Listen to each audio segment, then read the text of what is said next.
या देवी सर्वभूतेषु शक्तिरूपेण संस्थिता नमस्तस्यै नमस्तस्यै नमस्तस्यै नमो नमः। सुप्रभात, मैं हूं आपके साथ दीक्षा कोहली।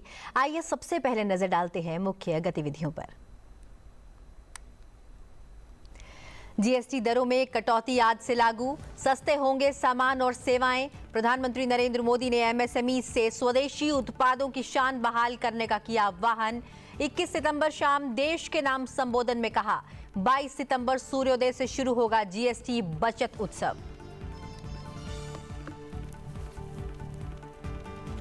प्रधानमंत्री आज अरुणाचल प्रदेश और त्रिपुरा दौरे पर 5000 करोड़ की परियोजनाओं का करेंगे शुभारंभ। त्रिपुरा में माता त्रिपुरा सुंदरी मंदिर परिसर का करेंगे लोकार्पण। उपराष्ट्रपति सीपी राधाकृष्णन आज सुबह 10 बजे करेंगे प्रधानमंत्री नरेंद्र मोदी के चुनिंदा भाषणों पर आधारित पुस्तकों का लोकार्पण। सूचना एवं प्रसारण मंत्रालय के प्रकाशन विभाग द्वारा प्रकाशित। एशिया कप सुपर 4 में भारत का जलवा, पाकिस्तान को 6 विकेट से हराया। अभिषेक गिल की तूफानी बल्लेबाजी ने जीता देश का दिल।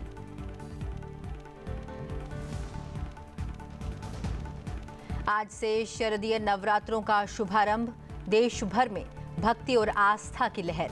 देवी मां के जयकारों से गूंजा वातावरण।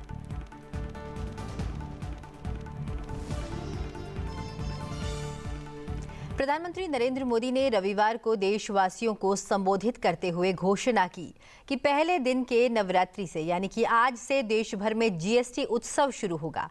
उन्होंने इसे हर भारतीय के लिए बचत का त्योहार बताया।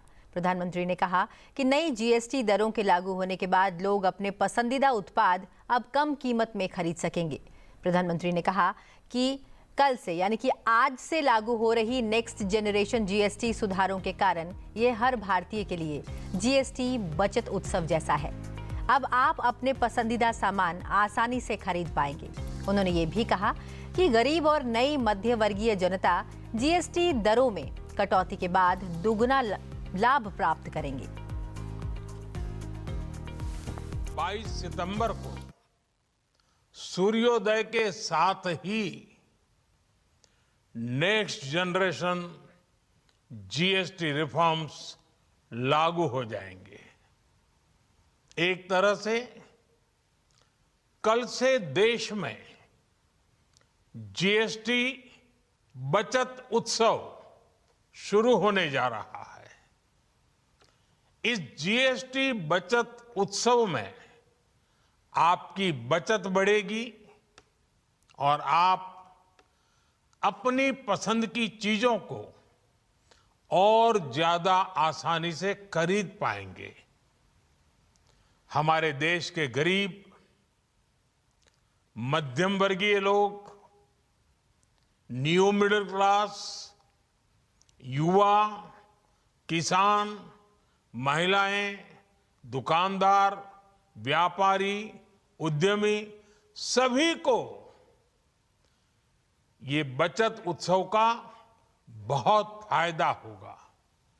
यानी त्योहारों के इस मौसम में सबका मुंह मीठा होगा।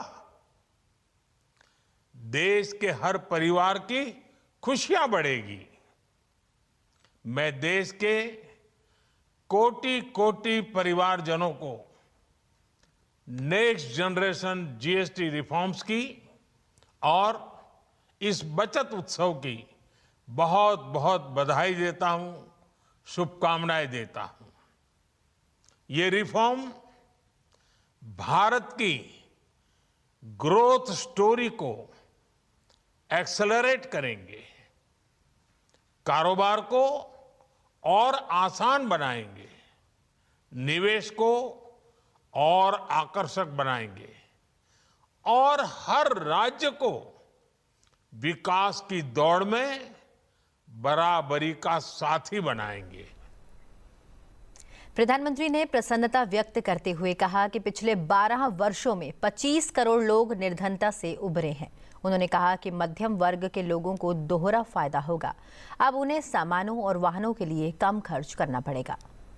साथियों, पिछले 11 साल में देश में 25 करोड़ लोगों ने गरीबी को हराया है, गरीबी को परास्त किया है और गरीबी से बाहर निकल करके 25 करोड़ का एक बहुत बड़ा समूह नियो मिडिल क्लास के रूप में आज देश के अंदर बहुत बड़ी भूमिका अदा कर रहा है।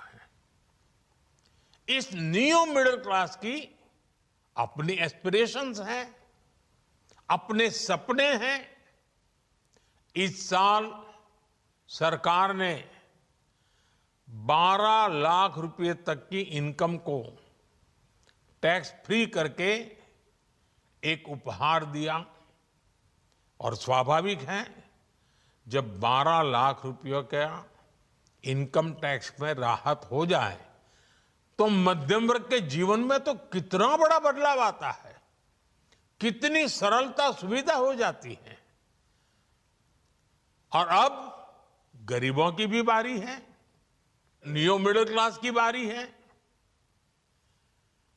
अब गरीब को, नियो मिडिल क्लास को एक तरह से डबल बोनांजा मिल रहा है। जीएसटी कम होने से अब देश के नागरिकों के लिए अपने सपने पूरे करना और आसान होगा।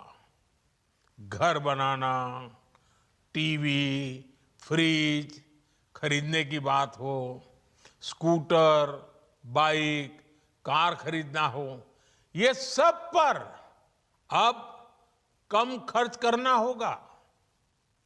आपके लिए घूमना फिरना भी सस्ता हो जाएगा क्योंकि ज्यादातर होटल्स के कमरों पर भी जीएसटी कम कर दिया गया है।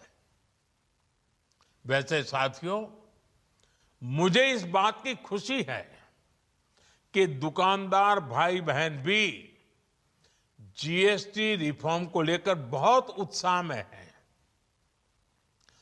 वो बहुत जीएसटी में हुई कटौती को ग्राहकों तक पहुंचाने में जुटे हुए हैं। बहुत सारी जगहों पर पहले और अब के बोर्ड लगाए जा रहे हैं। प्रधानमंत्री ने प्रत्येक परिवार का आह्वान किया कि वह स्वदेश का प्रतीक बने और प्रत्येक दुकान स्वदेशी सामान से सुसज्जित हो। उन्होंने सभी राज्य सरकारों से अपील की कि वे आत्मनिर्भर भारत और स्वदेशी अभियान में सक्रिय सहायता प्रदान करें और अपने अपने क्षेत्रों में विनिर्माण को बढ़ावा दें। उन्होंने कहा कि जब केंद्र और राज्य मिलकर आगे बढ़ेंगे तो आत्मनिर्भर भारत का सपना साकार होगा। साथियों, देश की स्वतंत्रता को जैसे स्वदेशी के मंत्र से ताकत मिली, वैसे ही देश की समृद्धि को भी स्वदेशी के मंत्र से ही शक्ति मिलेगी।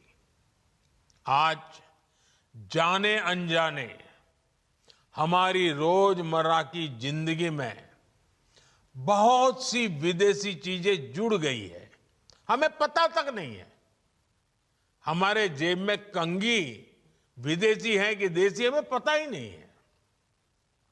हमें इनसे भी मुक्ति पानी होगी। हम वो सामान खरीदें जो मेड इन इंडिया हो, जिसमें हमारे देश के नौजवानों की मेहनत लगी हो, हमारे देश के बेटे बेटियों का पसीना हो। हमें हर घर को स्वदेशी का प्रतीक बनाना है, हर दुकान को स्वदेशी से सजाना है।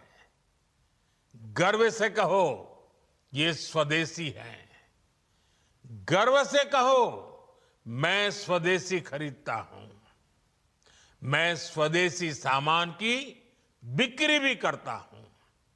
ये हर भारतीय का मिजाज बनना चाहिए। जब ये होगा तो भारत तेजी से विकसित होगा। मेरा आज सभी राज्य सरकारों से भी आग्रह है, आत्मनिर्भर भारत के इस अभियान के साथ स्वदेशी के इस अभियान के साथ अपने राज्यों में मैन्युफैक्चरिंग को गति दे, पूरी ऊर्जा से, पूरे उत्साह से जुड़े, निवेश के लिए माहौल बढ़ाएं। जब केंद्र और राज्य मिलकर आगे बढ़ेंगे तो आत्मनिर्भर भारत का सपना पूरा होगा। भारत का हर राज्य विकसित होगा, भारत विकसित होगा। जीएसटी सुधारों पर प्रधानमंत्री नरेंद्र मोदी की घोषणाओं का विभिन्न नेताओं ने स्वागत किया है। उन्होंने कहा कि यह कर प्रणाली को सरल बनाने का सराहनीय कदम है जो अर्थव्यवस्था को मजबूत करेगा और महंगाई से राहत दिलाएगा।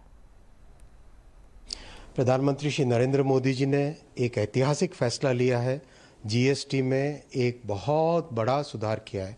अगर आप देखें 2014 से पहले जितने डिफरेंट टाइप ऑफ टैक्सेस थे उसके कारण देश में एक बड़ी अजीब सी परिस्थिति थी।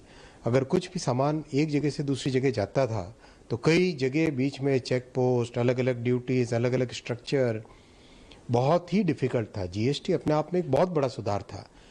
उस सुधार से लोगों पे, विशेषकर इंडस्ट्री पे, मिडिल क्लास फैमिलीज पे एक बड़ा सुधार आया था। जो बहुत सारे बोझ थे वो कम हुए थे। और आज अभी जो फैसला लिया है, इस फैसले से मिडिल क्लासेस में, पुअर लो इनकम फैमिलीज में और पूरे देश के 140 करोड़ देशवासियों के जीवन में एक बहुत बड़ी राहत मिलेगी। जितना धन्यवाद करूं उतना कम है। इस तरह से जीएसटी के स्लैब्स में इतना सुविधाजनक बनाना और जनता को उसका सीधा लाभ देना और 98% वस्तुओं पे जिस तरीके से जीएसटी कम हुआ है उसका सीधा लाभ जनता तक पहुंचने वाला है। हर वस्तु जो कि एक आम जन की जरूरत की वस्तु थी वो उसको कम रेटों पे मिलेगी। इस नवरात्रि की स्थापना के दिवस से लेकर के आने वाले 9 दिन तक देश जीएसटी में हालिया किए गए रिफॉर्म्स के चलते हुए जिस तरह से हर घर, हर परिवार को दैनिक उपयोग की वस्तुओं में कर के कटौती और राहत के कारण से जो बचत हुई है, उस बचत को एक उत्सव के रूप में हम सेलिब्रेट करें। दुकानदार उस बचत का जो अधिकारी है, जो खरीदार है, कंज्यूमर है, उसको उस लाभ को एक्सटेंड करें। इसके लिए हर ऐसे दुकानदार का धन्यवाद करने के लिए भारतीय जनता पार्टी के कार्यकर्ता जाएं। और उसके साथ साथ में जब भी हम बाजार जाएं तब हम गर्व से भारत में निर्मित वस्तुओं को खरीदें। मेक इन इंडिया को हम अपने जीवन का हिस्सा बनाएं। जीवन में उपयोग आने वाली हर वस्तु को हम मेक इन इंडिया, ऐसी वस्तुओं को प्राथमिकता दें, उन्हीं को प्रायोरिटी देकर के खरीदें। ऐसा बचत उत्सव और बचत उत्सव के माध्यम से हम स्वदेशी के संकल्प जिसके चलते हम भारत को आत्मनिर्भर बना सकते हैं, ये आह्वान उन्होंने देश के साथ किया है। मैं माननीय प्रधानमंत्री जी ने जो कहा है, उनका जो मार्गदर्शन था, उनका जो देश का आह्वान था, क्योंकि माननीय प्रधानमंत्री जी की कई भी बात को देश जिस ऊर्जा के साथ में लेता है, जिस भावना के साथ में लेता है, हम सब ने देखा जब कोविड के समय में उन्होंने कहा था कि देश को जनता कर्फ्यू करना चाहिए, पूरा देश घरों में सिमट गया था। जब उन्होंने कहा कि हम अपने फ्रंटलाइन वॉरियर्स को सम्मान देने के लिए दिए जलाएं तो पूरा देश दिवाली मना रहा था। मैं मानता हूं कि माननीय प्रधानमंत्री जी का ये आह्वान निश्चित रूप से देश में एक नए वातावरण का सृजन करेगा और देश को स्वदेशी के मार्ग से आत्मनिर्भरता की ओर लेकर के जाएगा। प्रधानमंत्री नरेंद्र मोदी आज पूर्वोत्तर के विकास के लिए अरुणाचल प्रदेश और त्रिपुरा का दौरा करेंगे। इस दौरान वे 5100 करोड़ रुपए से अधिक लागत की कई विकास परियोजनाओं का उद्घाटन करेंगे। बता दें कि अरुणाचल प्रदेश में विशाल जल विद्युत क्षमता का उपयोग करने और निरंतर ऊर्जा उत्पादन को बढ़ावा देने के लिए प्रधानमंत्री ईटानगर में 3700 करोड़ रुपए से अधिक की लागत वाली 2 प्रमुख जल विद्युत परियोजनाओं की आधारशिला रखेंगे।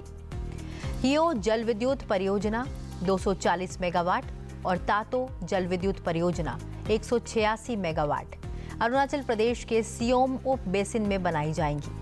प्रधानमंत्री तवांग में एक अत्याधुनिक कन्वेंशन सेंटर की आधारशिला भी रखेंगे।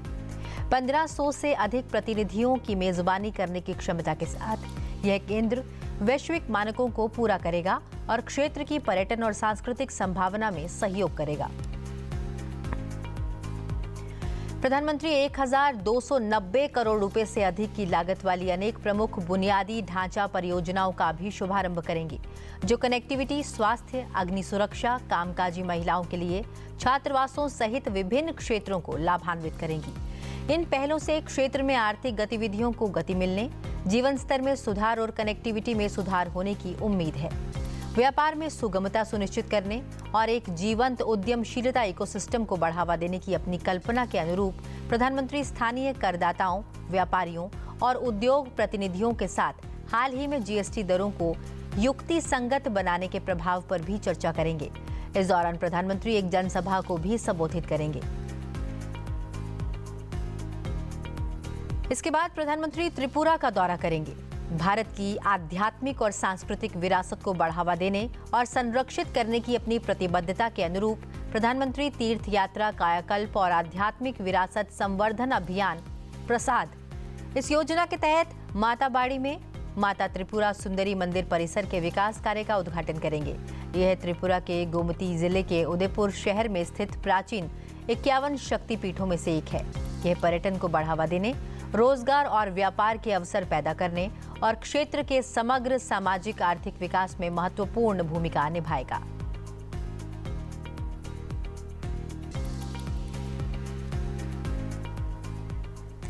उपराष्ट्रपति सीपी राधाकृष्णन आज प्रधानमंत्री नरेंद्र मोदी के चुनिंदा भाषणों पर आधारित पुस्तकों का विमोचन करेंगे। उपराष्ट्रपति सीपी राधाकृष्णन आज सचिवालय के द्वारा आयोजित होने वाले एक समारोह में प्रधानमंत्री नरेंद्र मोदी के चुनिंदा भाषणों पर आधारित पुस्तकों का विमोचन करेंगे। सूचना एवं प्रसारण मंत्रालय के प्रकाशन विभाग द्वारा प्रकाशित इन पुस्तकों में प्रधानमंत्री के जून 2022 से मई 2023 और जून 2023 से मई 2024 के दौरान विभिन्न अवसरों पर दिए गए भाषणों का संकलन है। इस समारोह में राज्यसभा के उपसभापति हरिवंश और सूचना एवं प्रसारण मंत्री अश्विनी वैष्णव भी मौजूद रहेंगे।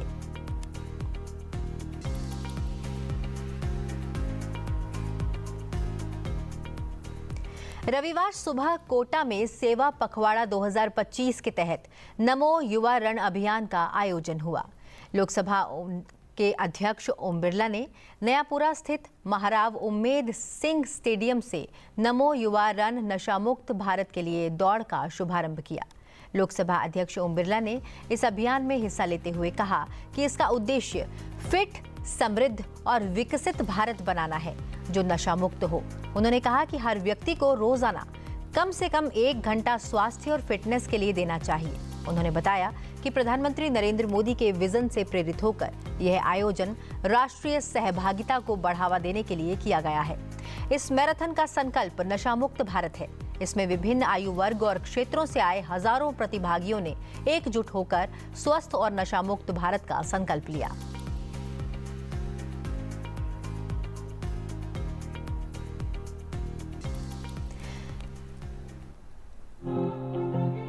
केंद्रीय गृह मंत्री अमित शाह रविवार को जोधपुर पहुंचे, जहां उन्होंने श्री पारसमल बोहरा नेत्रहीन महाविद्यालय के नवीन भवन और विद्यार्थियों के लिए छात्रावास का शिलान्यास किया। इस अवसर पर संबोधित करते हुए गृह मंत्री अमित शाह ने कहा कि वर्ष 2015 में प्रधानमंत्री नरेंद्र मोदी ने विकलांग की जगह दिव्यांग शब्द का उपयोग शुरू किया, जिससे उनके प्रति दुनिया का नजरिया बदल गया। दिव्यांग शब्द का प्रयोग करके प्रधानमंत्री नरेंद्र मोदी ने सभी दिव्यांगजनों में नए आत्मसम्मान, नई पहचान और आत्मनिर्भर बनने का सपना जगाया। जब समाज में दिव्यांगों को दया की जगह दिव्यता का प्रतीक मानने की शुरुआत होती है, तब सच अर्थ में दिव्यांगजनों के लिए काम होता है। मित्रों, मैं आपको जरूर बताना चाहता हूं, मोदी जी ने 2015 में पहली बार पूरे देश के लिए विकलांग की जगह दिव्यांग शब्द का प्रयोग करना शुरू किया। ये 2 शब्द ही द्योतक है कि प्रधानमंत्री जी के एक ही फैसले से पूरे भारत की जनता, सभी राज्य सरकार और केंद्र सरकार, ये सभी का दिव्यांग जनों को देखने का नजरिया बदला है। मैं आज भी वो वक्तव्य नहीं भूल पाता। उन्होंने कहा था कि ईश्वर किसी को भी कुछ चीज नहीं देता है तो उसको सरवाइव करने के लिए कुछ चीज विशेष देता है, वे दिव्य होती है। और वो दिव्य चीज को ढूंढना और इसके आधार पर ये दिव्यांग अपना जीवन राष्ट्र निर्माण में जोड़ सके, अपने जीवन को भी आगे बढ़ा सके, ऐसी व्यवस्था करने का जिम्मेदारी समाज का है। और ये दिव्यांग शब्द से ही नए आत्मसम्मान, नई पहचान और आत्मनिर्भर बनने का स्वप्न देश के सभी दिव्यांगों के अंदर प्रधानमंत्री जी ने जगाने का काम किया। केंद्रीय गृह मंत्री ने कहा कि मोदी सरकार ने देश के सभी दिव्यांगजनों के अंदर मौजूद खेल कौशल को प्लेटफॉर्म दिया है। उन्होंने कहा कि समाज, सरकार और स्वयंसेवी संस्थाएं मिलकर अगर दिव्यांगजनों के कल्याण के लिए काम करें तो कुछ भी असंभव नहीं है। नरेंद्र मोदी जी ने दिव्यजन सशक्तिकरण विभाग जो है उसके बजट को 338 करोड़ बजट 2014 में था, इसको आज 1313 करोड़ तक पहुंचाने का काम किया है। और ढेर सारी सुविधाएं दिव्यांगों के लिए बनाने का काम किया है। सुगम्य भारत अभियान, किसी भी दिव्यांग को किसी भी सरकारी कचहरी में जाना है, लघुता ग्रंथि की अनुभूति नहीं होनी चाहिए। 1314 भारत सरकार के भवनों में 563 करोड़ रुपया खर्च कर दिव्यांगों के लिए उसको सुगम्य बनाया गया, वो सरलता से जा पाए ऐसी व्यवस्था की। और इसके अलावे इनिशिएटिव लेकर और 1748 इमारतों को सुगम्य बनाने का काम किया। 35 अंतर्राष्ट्रीय हवाई अड्डे और 55 घरेलू हवाई अड्डे को दिव्यांग जनों के लिए सुगम्य बनाने का काम किया। और कृत्रिम अंग देने की बात में सारे रिकॉर्ड तोड़ दिए हैं। लगभग 31 लाख लोगों को मोदी जी प्रधानमंत्री बने उसके पहले 75 साल में सिर्फ 7 लाख लोगों को सरकार ने, भारत सरकार ने कृत्रिम यंत्र और अंग दिए थे। अब ये 10 साल में 7 लाख लोगों के सामने 31 लाख लोगों को 18,000 शिविर लगाकर कृत्रिम सहायता अंग देने का काम किया है। इससे ढेर सारे दिव्यांगजनों को अपना जीवन सुचारू रूप से व्यतीत करने का मौका मिला है। और लगभग 10 गिनीज वर्ल्ड रिकॉर्ड बनाए हैं, उसमें से 8 गिनीज वर्ल्ड रिकॉर्ड भारत ने ही अपने रिकॉर्ड तोड़कर आगे बढ़ाया है। ये बहुत बड़ी उपलब्धि है मित्रों। और अब बात खेल के मैदान की। एशिया कप 2025 सुपर 4 में भारत ने शानदार प्रदर्शन किया। दुबई में खेले गए मुकाबले में भारत ने पाकिस्तान को 6 विकेट से हराकर जीत का परचम लहराया। पाकिस्तान ने पहले बल्लेबाजी करते हुए 171 रन बनाए। भारत ने इसे आसानी से 18.5 ओवर में हासिल कर लिया। अभिषेक शर्मा ने 39 गेंदों में 74 रन बनाए, 6 चौके और 5 छक्के जड़े। और साथ ही शुभमन गिल ने 28 गेंदों में 47 रन बनाए। दोनों ने पहले विकेट के लिए 105 रन की शानदार साझेदारी कर भारत की जीत तय कर दी। लीग राउंड में पाकिस्तान को हराने के बाद भारत ने सुपर 4 में भी दबदबा दिखाया और एशिया कप में जीत हासिल की और मजबूत कदम बढ़ा लिया है अब अगली जीत की ओर।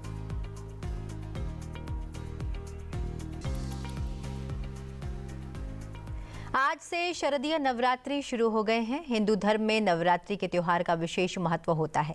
यह पर्व देवी दुर्गा की पूजा और आराधना का महत्वपूर्ण समय है, जिसमें 9 दिनों तक मां दुर्गा के 9 अलग अलग स्वरूपों की विशेष रूप से पूजा की जाती है। अश्विनी माह के शुक्ल पक्ष की प्रतिपदा तिथि लेकर नवमी तिथि तक शारदीय नवरात्रि रहती है। शुभ मुहूर्त में कलश स्थापना के साथ विधि विधान से मां दुर्गा की पूजा और अनुष्ठान आरंभ होते हैं। नवरात्रि के पहले दिन देवी मां पहले स्वरूप मां शैलपुत्री की आराधना की जाती है। मां शैलपुत्री को सौभाग्य की देवी माना जाता है।